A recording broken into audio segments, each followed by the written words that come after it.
माननीय सदस्य जयराम जी। धन्यवाद माननीय अध्यक्ष महोदय। आज मैं महामहिम राज्यपाल महोदय के द्वारा प्रस्तुत अभिभाषण पे हो रहे वाद विवाद पर अपनी प्रतिक्रिया देने के लिए आया हूं। महोदय, एक छोटी सी कहानी मैं बताना चाहूंगा।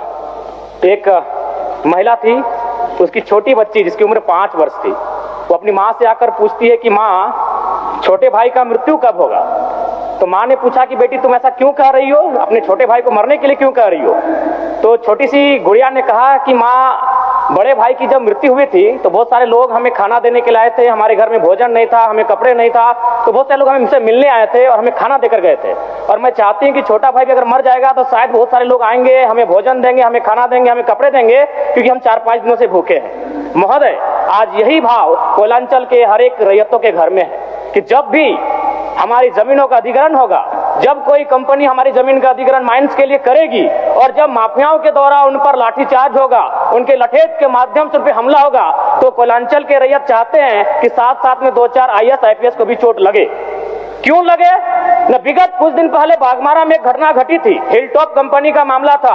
DSP महोदय घायल हुए थे, सरकार ने वीडियो कॉल से बात किया था, सरकार ने उस मामले को संज्ञान में लिया था, लेकिन ठीक उसके कुछ दिन बाद सिंदरी के सुरंगा में फिर एक घटना घटती है। इस बार महिलाओं को सड़क पे दौड़ा दौड़ा कर पीटा गया, उनकी साड़ियों को फाड़ा गया, उनके कान की बालियों को नोच कर छीन लिया गया, लेकिन न FIR होता है, न कार्रवाई होती है। महोदय, इसी प्रकार से आज एक मामला संज्ञान में आया है। मैं सदन को सचेत करना चाहूंगा, ये मामला मांडू का है। महोदय, मांडू के प्रभावित गांव बसंतपुर, पचड़ा, कोतरे, बालमहुआ, हुरदाग, रहवान, पचमो, इचाकडी, बरगैया, ठोठाटा, लइयो, दनिया, यहाँ एक कंपनी है। उस कंपनी का नाम है पावर मेक लिमिटेड और उसकी सहयोगी कंपनी अमर इंडिया लिमिटेड।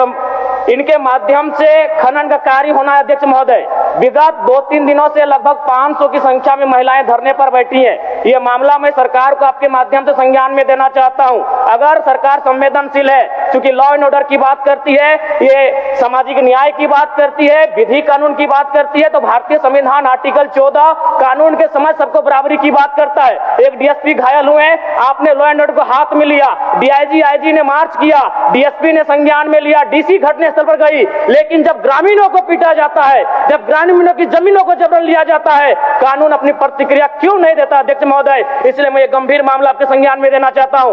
महोदय, भारतीय संविधान आर्टिकल 301 कहता है, क्योंकि इससे पहले जो जमीन का मामला था वो हमारा मौलिक अधिकार था, लेकिन संशोधन करते हुए 300A में डाला गया है। वर्तमान वो हमारा मौलिक अधिकार न होकर संवैधानिक अधिकार है। अध्यक्ष महोदय, और वो क्लाउज कहता है कि जिसके पास भूमि नहीं है सरकार उसे भूमि आवंटित करेगी, लेकिन यहाँ दुर्भाग्य इस राज्य का कि जिनकी भूमि है सदियों से, हजारों वर्षों से भूमि पर वो जोत तोड़ करते हैं, और आज लगता है कि ब्रिटानिया हुकूमत बरकरार है, ईस्ट इंडिया कंपनी का शासन इस राज्य में बरकरार है। आज इसी प्रशासन के जोर पर आज उनकी जमीनों का जबरन अधिग्रहण किया जाता है। मांडू का मामला को संज्ञान में लीजिए, सुरंगा का मामला संज्ञान में लीजिए, भौरा का मामला संज्ञान में लीजिए। अध्यक्ष महोदय, क्योंकि रोज रोज आपके DSP घायल होने का इंतजार मत कीजिए। विधि के समक्ष अगर सब बराबर हैं तो रैयतों को भी जान जाती है, रैयतों को भी चोट लगता है। इस मामले को संज्ञान में लेंगे। महोदय, मैं आगे कहना चाहूंगा, अभी वरिष्ठ नेता ने कहा लॉ एंड ऑर्डर, मैं मानता हूं कि लॉ एंड ऑर्डर आपका है, लेकिन कहां है अध्यक्ष महोदय? गांवों में, खेतों में, खलिहानों में, बालू और कोयला के खदानों में, माफियाओं की जेब में आपका लॉ एंड ऑर्डर है। महोदय, मैं पढ़ के बताना चाहूंगा, ओबी डंपिंग को लेकर भिड़ंत, फायरिंग, बमबाजी, रेती जमीन पर ओबी डंप किए जाने को लेकर पहले भी हो चुका है संघर्ष, चले थे गोली बम, मामला जीनागोड़ा का। देव प्रभा आउटसोर्सिंग के समर्थकों व ग्रामीणों में झड़प, पत्थरबाजी व फायरिंग, तीसरा थानेदार का हाथ टूटा। अचानक बमबाजी व फायरिंग से मची भगदड़, पुलिस की मौजूदगी में एक दूसरे पर पत्थर बरसाते लोग। मैंने कहा लॉ एंड ऑर्डर है अध्यक्ष महोदय, कहां? गांवों में, खेतों में, खलिहानों में, कोयला के खदानों में, माफियाओं की जेब में। अध्यक्ष महोदय, मामले को गंभीरता पूर्वक संज्ञान में लीजिए। अध्यक्ष महोदय, फिलहाल मांडू के मैंने जिन गांवों का नाम जिक्र किया है, अभी भी 500 महिलाएं धरने पर बैठी। अध्यक्ष महोदय, अगर सरकार इस मामले को गंभीरता पूर्वक नहीं लेती अध्यक्ष महोदय, तो बागमारा और झरिया जैसी घटनाएं मांडू में घटित होने में देर नहीं लगी। अध्यक्ष महोदय, इसलिए मैं चाहता हूं कि इस मामले को आप संज्ञान में ले। दूसरी बात अध्यक्ष महोदय, मैं आपके माध्यम से एक अत्यंत गंभीर मामला संज्ञान में देना चाहता हूं। धनबाद जिला तोपचांची प्रखंड अंतर्गत पिपराडी गांव, आजादी के 78 साल बाद भी उस गांव की सड़क मुख्य सड़क से जुड़ नहीं पाई है। उनका मामला आता है अभयारण्य भूमि, सेंचुरी का भूमि का मामला संज्ञान में आता है। अध्यक्ष महोदय, मैं सदन के माध्यम से सरकार से पूछना चाहता हूं कि पारसनाथ पहाड़ में सड़क बन सकता है तो पिपराडी गांव में क्यों नहीं बन सकता है अध्यक्ष महोदय? पारसनाथ पहाड़ में जिन लोगों की सड़क की जरूरत थी अध्यक्ष महोदय, चूंकि वह धनी लोग थे, वो संपन्न लोग थे, इसलिए पारसनाथ के पहाड़ में जो कि सेंचुरी अभयारण्य है सड़क चली गई, लेकिन पिपराडी गांव सड़क नहीं जा पा रही अध्यक्ष महोदय। ये तोपचांची प्रखंड का मामला है, इसे संज्ञान में लेंगे।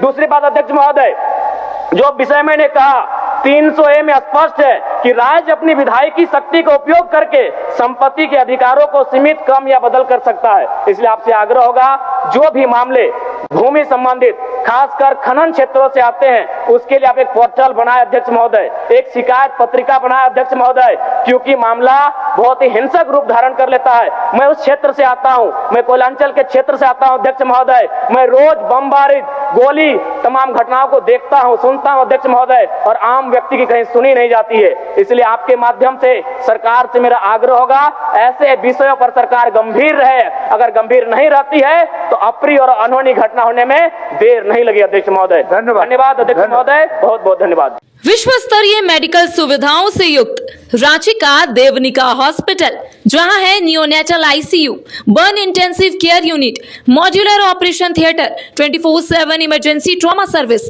Multi disciplinary ICUs, emergency care, MRI, CT scan, advance cath lab, fully automated path lab, echo, ultrasound, ultra modular patient beds और फार्मेसी।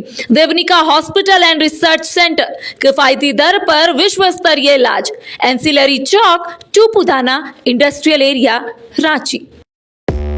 5 राज्य, 61 शहर, 150 प्रोजेक्ट और एक वास्तु विहार।